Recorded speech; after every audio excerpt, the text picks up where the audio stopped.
அதிமுக நான் கேக்குறேன், அதிமுக பாஜக கூட்டணி பத்தியே தான் ஒரே கேள்வியா? நாங்க கூட்டணியா அறிவிச்சாச்சு.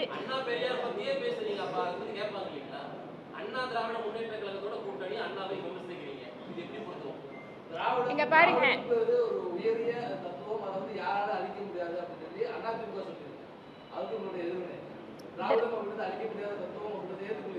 திராவிடம் அப்படிங்கிறது ஒட்டுமொத்த தென்னிந்திய மாநிலங்களை உள்ளடக்கிய நிலப்பரப்பு என்று நாங்கள் நம்புகிறோம். அதனால்தான் இங்கு இருக்கக்கூடிய ஆதி சங்கராச்சாரியார் வட இந்திய நாட்டில் அவர் தன்னோட பயணம் போகும்போது கூட திராவிட சிசுன்னு தான் சொல்றாங்க. திராவிடம் என்பது தென்னிந்தியாவினுடைய நிலப்பரப்பு. இந்த புரிதல் இருந்ததுன்னு சொன்னா இன்னைக்கு இவங்க திராவிடம் பேசிட்டு கன்னடத்துக்கு எதிராவோ இல்ல பக்கத்தில் இருக்கிற மலையாளத்துக்கு எதிராவோ பிரச்சனை ஆகாது. திராவிடங்கிற சிந்தனையை இவர்களாலேயே ஒருங்கிணைக்க முடியவில்லை என்பதுதான் யதார்த்தம். ஆனால் அதிமுகலையா இல்லைங்க, நான் பொதுவான சித்தாந்தத்தைங்க நான் பேசுறேன். திராவிடம் என்பது எங்களை பொறுத்தவரை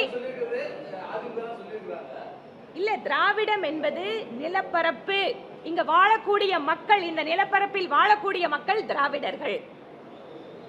இதை ஒரு தனிப்பட்ட தத்துவமாக மற்ற பகுதியில் இருக்கக்கூடிய இந்தியாவுக்கு இது சம்பந்தமில்லாத விஷயத்தை நாங்க ஒத்துக்கல. நான் திராவிடர் தாங்க.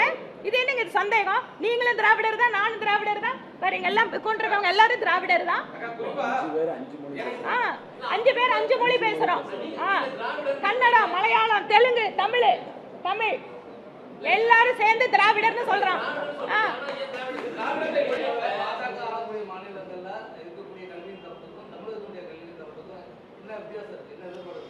நிறைய மாநிலங்கள்ல நீங்க பாத்துட்டீங்கன்னா நீங்க இதை 2-3 வகைப்பாடா பிரிக்கலாம். நம்மளோட ஸ்டேட்ஸ் எல்லாத்தையும் ஒரே மாதிரி ஆன் பார் வைத்து பார்க்க முடியாது.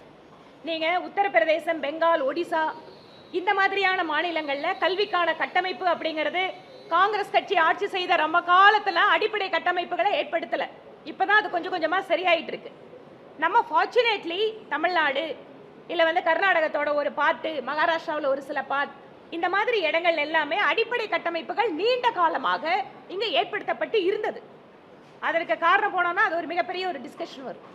நீங்க அந்த ராஜதானியில் இருந்தப்ப இந்த மாதிரியான சிஸ்டம் வந்தது, இந்த மாதிரி எல்லாம் ஒரு பின்னால ஒரு ஹிஸ்டரி இதுக்கு இருக்கு. ஆனா இன்னைக்கு தமிழகத்தினுடைய இல்லைங்க, திருப்பியும் சொல்ல வரேன், நீங்க என்னோட வாயிலிருந்து திராவிட கட்சிகளுக்கு சர்டிபிகேட்னு பார்க்க வேண்டாம். நான் பொதுவாகவே நான் பார்க்கறதால நான் சொல்றேன், நம்மளுக்கு ஃபார் அ லாங் டைம். அதனால தான் நான் அசம்பிளியில் பேசும்போது கூட சொன்னேன், தமிழ்நாட்டை கொண்டு போய் நீங்க பீகாரோட ஒப்பிடாதீங்க, தமிழ்நாட்டை கொண்டு போய் நீங்க ஒடிசாவோட ஒப்பிடாதீங்க. அவங்கெல்லாம் ரொம்ப காலமாவே பின்தங்கி இருக்கின்ற மாநிலம். நம்மள மாதிரி மாநிலம் நாம வளர்ந்த நாடுகளோட ஒப்பிடணும். அதனால என்னோட கருத்து இதுதான். மும்மொழி கொள்கையை பொறுத்த வரைக்கும் ஏழைக்கு ஒரு நீதி, பணக்காரருக்கு ஒரு நீதினு இருக்கக்கூடாது. எல்லாருக்கும் ஒரே மாதிரியான கல்வி வேண்டும் என்பதற்காகத்தான் அது கொண்டு வரப்பட்டது.